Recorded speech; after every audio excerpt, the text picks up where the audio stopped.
에레미야 48장 7절 1128페이지입니다. 내가 내 공작과 보물을 의뢰함으로 너도 취함을 당할 것이요. 자, 이 모압 사람들의 교만을 책망하시면서 내 공작과 보물을 의뢰함으로 너도 취함을 당할 것이다. 그 공작과 보물이란 그들의 행위와 그들의 부를 의미합니다. 우리도 나름대로 행한 일들이 있고 봉사가 있고 섬김이 있을 겁니다. 그리고 또 자기 자신에 대해서 우월감을 가질 만한 어떤 지식적인 보물이나 또는 어떤 교회 내의 그 봉사에 대한 많은 그 일들이 있을 겁니다. 그런데 그것을 의지하고 하나님 앞에 교만한 모습을 취하면 모압과 같은 죄를 짓는 것이다. 이렇게 말할 수 있습니다. 29절 같이 읽겠습니다. 우리가 모압의 교만을 들었나니 심한 교만 곧 그 자고와 오만과 자긍과 그 마음의 거만함이로다. 자, 이게 온갖 교만에 대한 묘사는 다 들어 있습니다. 심한 교만 곧 그 내용이 자고 오만 자긍 그 마음의 거만. 모압은 이 교만한 그 대표적인 모습입니다. 우리가 혹 자기의 공로에 대하여 집착하고 자기 자신에 대한 평가를 높게 하고 다른 성도에 비해서 우월감을 갖는다면 그가 바로 모압과 같은 교만의 죄를 짓는 것이다. 이렇게 말할 수 있습니다. 사실 성장한 성도들이 쉽게 짓는 죄 중에 하나가 바로 자기 자신에 대한 평가를 높게 하는 겁니다. 자기의 신앙 상태를 과장합니다. 다른 성도에 비해서 우월감을 갖습니다. 그것이 혹 성장한 성도가 갖는 최고의 위험이다. 이렇게 말할 수 있습니다. 자신에 대한 높은 평가 또는 섬김과 봉사는 마땅히 해야 될 것임에도 불구하고 그 섬김과 봉사에 대한 공로의식을 갖는 것, 이것이 하나님 앞에 교만이다. 이렇게 말할 수 있습니다. 에레미야 49장 16절입니다. 에레미야 49장 16절 바위 틈에 거하며 산꼭대기를 점령한 자여 스스로 두려운 자인 줄로 여김과 내 마음의 교만이 너를 속였도다. 내가 독수리같이 보금자리를 높이 지었을지라도 내가 거기서 너를 끌어내리리라. 여호와의 말이니라. 사람들 앞에 자기를 높이는 모습을 독수리가 그 보금자리를 높게 지은 것에 비유하셨습니다. 자기의 자리를 높게 잡고 자기가 대단한 자처럼 스스로 오만함을 갖는 것입니다. 스스로 두려운 자로 여기는 것입니다. 그것이 하나님 보시기에 가장 경멸스러운 교만한 모습이다. 이렇게 말할 수 있는 것입니다. 이사야서 65장입니다. 이사야서 65장 5절입니다.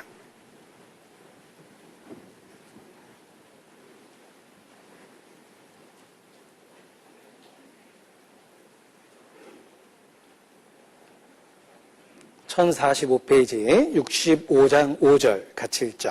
사람에게 이르기를 너는 내 자리에 섰고 내게 가까이 하지 말라. 나는 너보다 거룩함이니라 하나니 이런 자들은 내 코에 연기요 종일 타는 불이로라. 나는 너보다 거룩하다. 너는 내 자리에 섰고 내게 가까이 하지 말라. 나하고 너는 차원이 다르다. 나는 너보다 거룩하다라는 생각이 바로 하나님 앞에 교만입니다. 이 영적인 우월감이 하나님 보시기에 견딜 수 없는 교만입니다.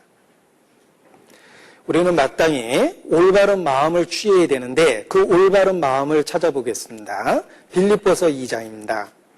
빌립보서 2장 3절입니다.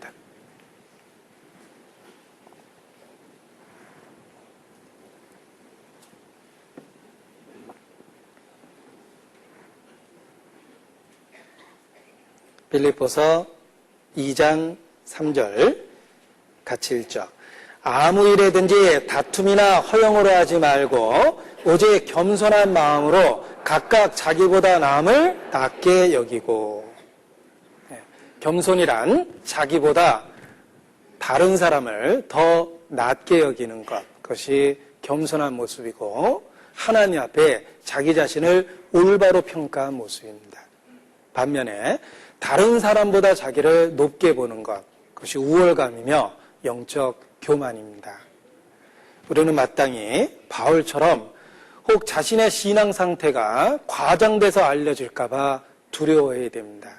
그리고 다른 사람을 자기 자신보다 더 낮게 여기는 겸손함이 필요합니다. 자, 바울은 굉장한 환상과 계시를 경험했습니다. 셋째 하늘에까지 이끌려갔다 왔기 때문에 그러합니다. 그러나 그것이 결코 성도들 앞에 자기를 높일 이유가 될 수 없다는 것을 알았습니다. 그래서 혹 자기를 지나치게 높일까 두려워하여 14년 동안 그 사실에 대해서 침묵했습니다. 사실 하나님께서 아무리 큰 환상과 계시를 주신다 하더라도 그것 때문에 그 사람을 칭찬하진 않습니다. 왜냐하면 그가 받은 환상과 계시는 단지 하나님이 주신 것이기 때문에 그것 때문에 칭찬할 이유가 없는 겁니다. 우리에게 혹 대단한 은사가 있다 하더라도 은사로 인해서 칭찬받지 않습니다. 은사는 하나님이 주신 것뿐입니다. 칭찬은 그 은사를 어떤 충성된 마음으로 신실한 마음으로 행했느냐에 따라서 칭찬을 받는 것입니다. 우리가 지식을 자랑할 수 없고 또 교회 안에 은사를 자랑할 수 없고 직책을 자랑할 수 없습니다. 그것은 주어진 것입니다. 그 주어진 것을 갖고 어떻게 충성되고 진실되게 행했느냐가 바로 하나님 앞에 평가받는 기준입니다. 바울은 비록 셋째 하늘에 올라갔다 하는 놀라운 경험을 했다 하더라도 그것으로 자기를 높일 이유가 없다라는 것을 잘 알고 있었습니다. 그리고 사람들이 혹 잘못 그것을 통해서 자기 자신을 높일까 봐 그는 두려워했습니다.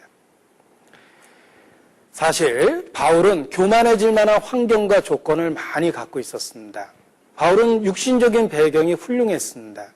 교만해질 만한 여지가 많이 있었습니다. 이 바울이 자랑하고자 했다면 자기의 육신적인 조건과 환경을 많이 자랑할 수 있었을 텐데 어떤 면에 그런 면이 있는지를 한번 보겠습니다. 빌립보서 3장입니다. 3장 4절부터 보겠습니다.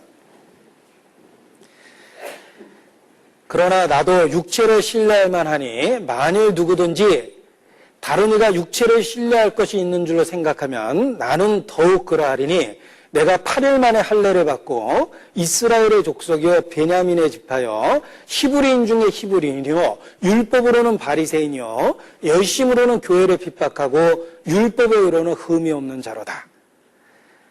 자, 이것이 바울이 자랑할 만한 육체적 환경과 조건입니다. 자랑할 만하죠. 그는 히브리인 중에 히브리인이요 그리고 바리새인 중에 바리새인이요 그리고 베냐민 지파입니다. 율법으로는 흠이 없고 가말리엘 문화에서 공부를 했습니다. 8일 만에 할례를 받은 그야말로 오리지널 유대인입니다. 자기 자신에 대해서 자부할 만한 많은 배경이 있었던 겁니다. 뿐만 아니라 그가 회심한 이후 사도가 되었을 때 사람들은 바울에게 눈도 빼줄 만큼 할 수만 있으면 눈도 빼서 주었으리라 라고 이야기할 만큼 바울을 정말 사랑했습니다. 바울은 많은 성도들에게 그런 헌신적인 사랑을 받았습니다. 그래서 때로 하나님의 천사처럼 그리스도 예수처럼 너희가 나를 대우했다라고 표현한 적도 있었습니다. 바울은 좋은 배경을 갖고 있었고 그리고 사역하면서도 사람들에게 사랑을 받았고 때로 하나님의 천사처럼 그리스도 예수처럼 영접받기도 했습니다. 그리고 자부할 만큼 많은 영적인 성공적인 사역을 이루었습니다. 그리고 결국은 사도들과 같이 동등한 영향력도 갖게 되었습니다. 그가 교만해지려면 얼마든지 교만해질 만한 환경과 조건을 갖고 있었습니다. 하나님께서는 그러한 위험을 아시고 바울에게 셋째 하늘에 이끌려가는 환상과 계시만 주신 것이 아니라 그의 교만을 방지하기 위해서 가시도 주셨습니다. 사단의 사자라고 불리우는 육체의 가시를 주셨다라고 성경은 말합니다. 바울이 갖고 있는 환경과 조건은 교만해질 만한 여지가 많이 있었습니다. 그래서 하나님께서 환상과 계시만 준 것이 아니라 가시도 주신 겁니다. 바울이 높아질 수 있는 환경도 주셨지만 바울을 낮출 수 있는 그러한 상황도 또한 주셨습니다. 그것이 하나님의 놀라운 섭리적 손길이다, 이렇게 말할 수 있습니다.